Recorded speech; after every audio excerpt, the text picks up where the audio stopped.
Car driver పేరు కూడా శివకుమార్. నేను ఇప్పటికీ గుర్తు. என்னையா ஒன்றும் இல்லையே என்ன சார் அம்மா எனக்கு பந்து இருக்கு சார், టీ గడే కూడా இல்லை, సరే తేడిட்டு వరవా పదండి రండి అని నేను అన్నదమ్ములు వాళ్ళు బస్ స్టాండ్స్ అందరూ వెళ్ళారు. నేను ఆ కార్లో ఇలా ఇలా ఇలా కూర్చున్నా. వాళ్ళు వెళ్ళారు. 10 నిమిషాలైంది. ఇలా ఇలా చూస్తే ఇక్కడ ఒక పెద్ద హోటల్, స్టార్ హోటలే చిన్నది, సందులో ఉంది. షట్టర్ మూసేసి ఉంది. అక్కడ గేట్ కీపర్ వాడు బీడీ కొడుతున్నాడు. నేను ఇలా చూశాను. చూస్తే ఏదో హోటల్ అని ఉంది. అది పోయిన హోటలే, అది తెలుస్తుంది అన్నాను. అంటే వాడు అన్నాడు. నేను గెటప్ అన్నా, నా కర్మ అన్నట్టు. వాడు చూసి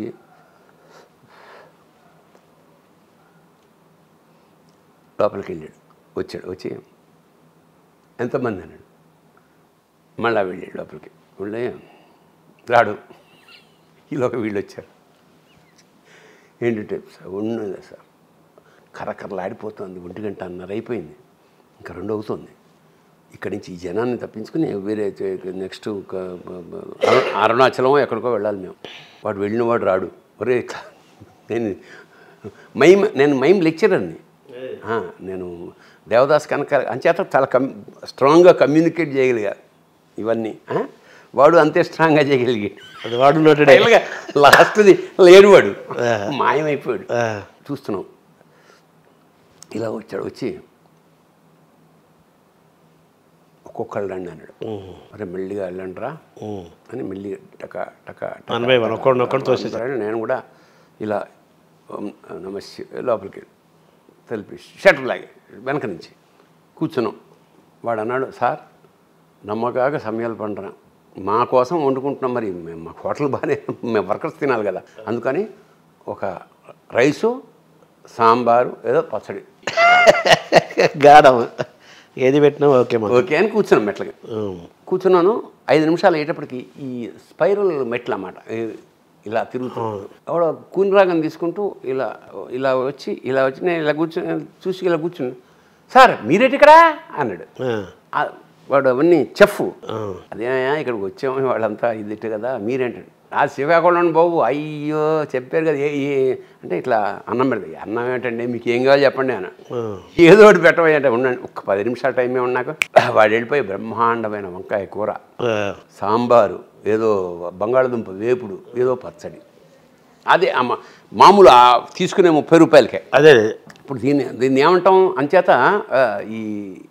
ఇది చెప్పే కదా మా ఆవిడ అన్నట్టు, నువ్వు అడవిలోకి వెళ్ళినా అన్నం దొరుకుతుంది. తర్వాత మీకు వాళ్ళు కూడా మాట ఇచ్చారు కదా, మీకు ఆ దేవాలయంలో అద్భుతమైన భోజనం పెట్టిస్తారని, అది ఒకటి ఉంది కదా. అప్పుడు ఇదంతా మరి ఇవన్నీ చిన్న అంటే కనెక్షన్ అయినప్పుడు ఇగో ఇలాంటి అంచేత ఇలాంటి కొన్ని వందల ఎక్స్పీరియన్స్ అన్నమాట ఈ శివుడు జీవితంలోకి ఎంటర్ అయ్యాక. అంటే మీ కెరీర్లో ఉద్దాన పతనాలు, తర్వాత ఆనందాలు, దుఃఖాలు, మనం సాధించిన గర్వాలు, సాధించలేదనే ఒక లోపల ఒక వెలితి, వీటన్నిటి మధ్య మీరు కొట్టుమిట్టాడుతూ ఉంటారు కదా, అది నిరంతర ప్రక్రియ. అది శివ ఆరాధన ద్వారా శివుడు భక్తి పెరిగిన తర్వాత మీ జీవితంలో కెరీర్లో ఏమన్నా ఐశ్వర్యం చేరిందా మీకు? ఐశ్వర్యం అంటే అవుతుంది కరెన్సీ అని కాదు, వైభవం కానీ.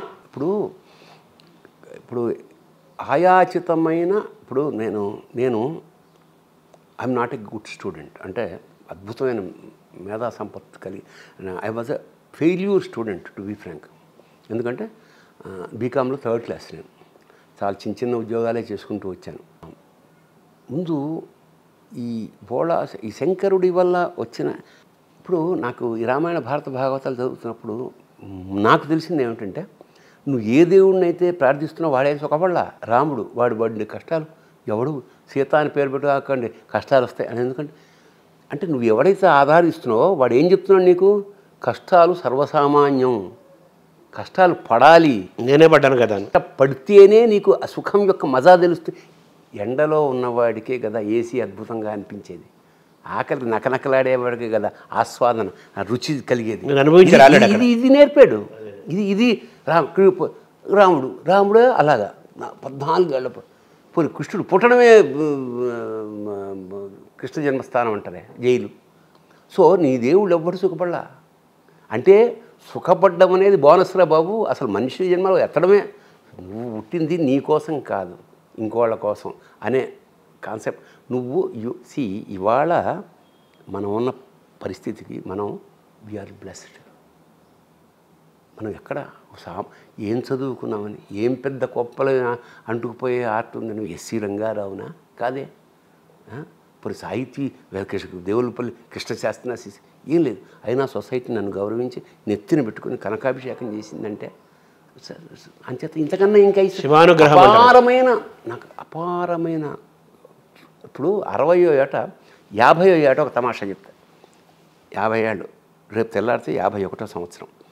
నేను ఒకటి అనుకున్నా, 50 ఏళ్ళ తర్వాత కదా రేపు పుట్టినరోజు కదా, నేను 50 ఏళ్ళు జ్ఞానం సంపాదించుకున్నా. Everyday we learn. ఇవాళ ఇలా అనుకుందాం, 50 ఏళ్ళ జ్ఞానంతో మళ్ళీ పుట్టా. ఇప్పుడు ఎలా బతకాలో తెలిసిన ఫ్రెష్గా 50 ఏళ్ళ జ్ఞానంతో ఇవాళ ఫస్ట్ బర్త్డే. సో నువ్వు ఎలా బతకాలో నీకు తెలుస్తుంది. 60 ఏటలాగా నేను ఇంకోటి అనుకున్నాను, ఒరే నీకు అక్కర్లేనంత ఇచ్చాడు, కావాల్సినంత కాదు, ఓవర్ అక్కర్లేనంత ఇచ్చాడు. అంచేత ప్రతిరోజు బోనస్. పొద్దున్న లేచామంటే బోనస్, ప్రతి పాత్ర బోనస్. సో ఇంకా నాకు ఇంకా చాలు అనుకోవడం కన్నా ఐశ్వర్యం ఏముందండి. అంటే శివానుగ్రహం పొందినట్టుగా భావిస్తున్నారా ఆశీర్వాదం ఇదంతా?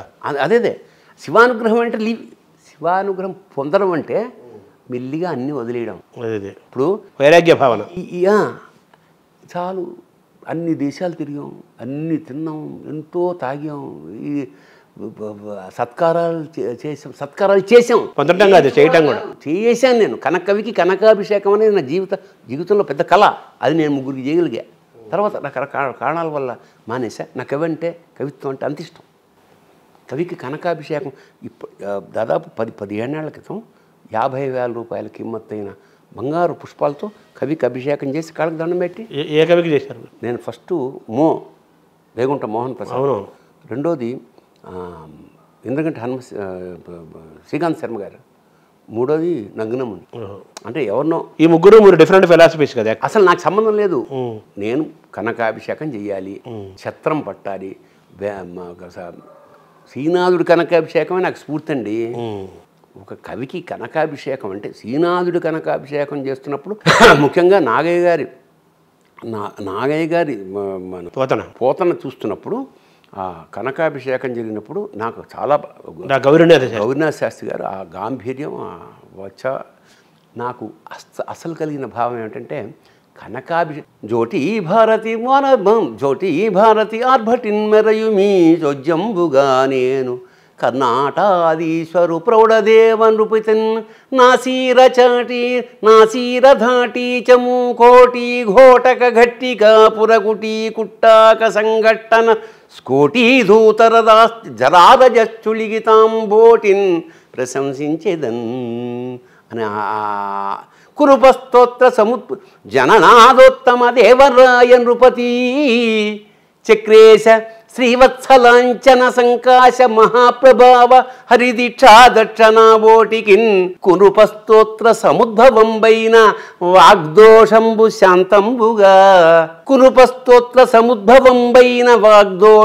శాంతంబుగా కనకస్నానము చేసిగాక పొగడంగా శక్యమే దేవరన్.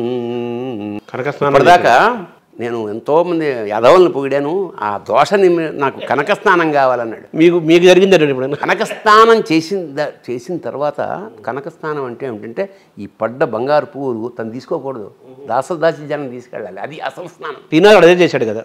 శ్రీనాథుడు అదే చేశాడు. ఇప్పుడు మనకంత మన వాళ్ళు పట్టుకెళ్ళిపోతారు. మన వాళ్ళు అంటే మనకు ఆ స్థాయి ఇప్పుడు అంత బంగారం వేసేస్తే వదిలించేసుకుని ఇలా లేదు.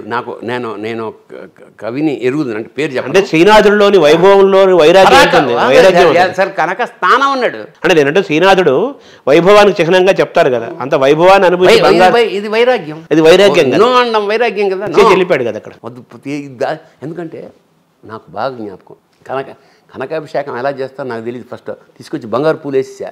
అలా వేయకూడదట. బంగారు పూలు అలా టచ్ చేసి డమ్మీ పూలు, ఎందుకంటే బంగారు పూలు వేసాం కదా, అవన్నీ చిందరవందర 4-5 దొరకవు, తొక్కేస్తారు. అందుకని ఏం చేస్తారంటే డబ్బా తీసుకోవాలి, అది నెత్తిమి పెట్టాలి, ఒకటి అది తీసేసి డమ్మీ పువ్వులు వేయాలి. నేను నా బాగా జ్ఞాపకం, రెండోసారి చేస్తున్నప్పుడు ఒక కవి గారు తొక్కేస్తున్నారండి, వాడు పట్టుకుపోతారు, ఇది అంటే వాడి దృష్టి అంతా అక్కడ ఉంది. ఇప్పుడు ఇప్పుడు ఇప్పుడు చెప్పు శ్రీనాథుడు అంటే ఎందుకు శ్రీనాథుడు?